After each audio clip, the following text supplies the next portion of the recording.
Hello and welcome to the third video in this intermediate Java tutorial series. In this series we're going to be looking at inheritance with objects. So in the last tutorial I mentioned briefly how the class object, the built-in Java class object, was a parent of every single object that you make in Java. I didn't really explain what that meant. We also looked at the toString method. That was a method belonging to the object class.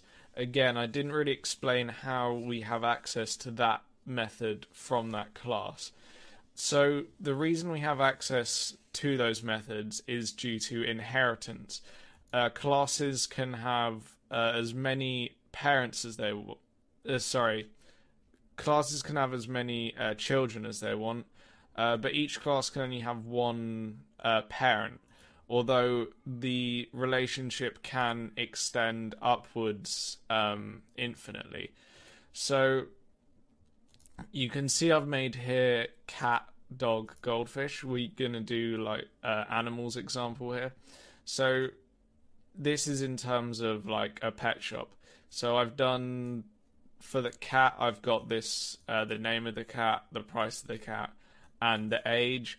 But I've got the same variable for dog and the same variable for goldfish. It's a bit of a waste redeclaring each of these in each of the individual classes, especially since they share these variables commonly.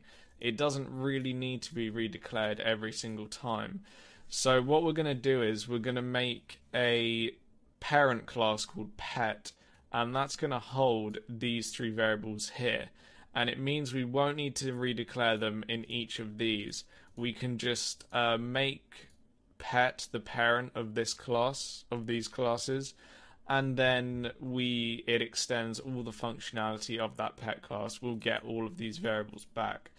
So we're going to go ahead and make a new Java class called pet. We can delete the comments. And now we're just going to go ahead and copy and paste those variables into here. And we're going to make a few helper methods so I can show you examples later. We're going to make a public method because we want it to be available to every class, every other class we use this method in. So we're going to make set name, and it's going to require a string of a new name to set it to. String with a capital S, of course. And of course we need a return type. We're not going to return anything because we're just setting the variable. So we're going to go this.name to access the global instance of name up here. And we're just going to set it equal to the name that's provided as a parameter. So we're going to make these same variables again, public void set price. The reason price is a string is because it will have the currency symbol in front of it and then a full stop in the middle, etc. Possibly commas if it's expensive enough. So we'll put price here. Then we can say this.price equals price. And then finally we'll make setting the age. Set age, int age, this.age equals age. So we've got quite a functional pet class here. We've got a name, we've got a price, and an age variables for this pet. We've also got helper methods to set the values for each of these. You can just access the variable directly and put equals and then set it to, but it's neater and it will make sense later on in the tutorials why we make methods rather than just directly accessing them and setting variables. So now that we've got this functional pet class here, we need to give this functionality to each of these classes here. So we're going to go ahead and remove these variables since we're going to be inheriting them from the pet class. Now the syntax for making this pet class the parent is we simply go beyond after the name declaration, we just do a space and then we write the word extends, and then the name of the class we want the functionality of. So in this case, pet.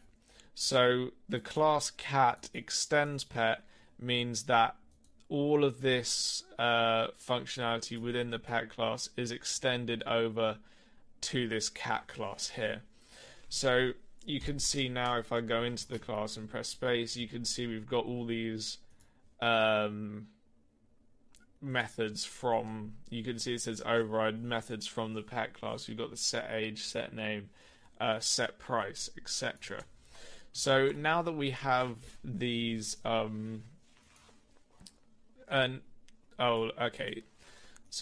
we'll copy this over to the other classes, of course. We want the dog to extend the functionality of pet as well, and also the same for goldfish. Now, as well as methods and variables, child classes also inherit the constructors of their parents. So we're going to make a constructor here, public pet, and we're going to require the name, the price, and the age. Then we can just set them quickly. This.name equals name, this.price equals price, and this.age equals age. So you can see now we've thrown errors in each of these classes here. That's because we've got the class extending the functionality of pet, but because this pet class requires these variables to be passed in to the constructor, we need to make the constructor for these classes as well to pass in the variables that pet requires, and also to pass in variables that the individual classes might require as well. The whole point of inheritance is to extend the functionality and then add on functionality specific to the class you're working with. And we can go ahead and add some class-specific variables. For cat, we could have, I guess, if it's a kitten or not. We don't need to give it a default value. For dog, equally, we could have if it's a puppy or not. I know that those are pretty much the same thing, just like whether the animal is young or not. But just for the sake of example, we're giving these specific class-specific variables. So let's go ahead and I'll show you how to do it in this cat class first. So let's make a constructor for cat here, because that's how we're gonna get this. That's how we're going to feed in the values to this parent pet class, because the pet class that we're extending, it needs these values to be passed in. So we're going to do that via the cat's constructor. So let's open and close the curly braces. Now, as parameters, we're going to need not only kitten, which is our custom one, but we're also going to need all of these parameters here. So I'm going to go ahead and copy these and paste them in, so that when you make a new cat object, you're going to have these class-specific variables here. You're initializing those. You also need to initialize the variables of the parent class here. Now I'll show you the syntax for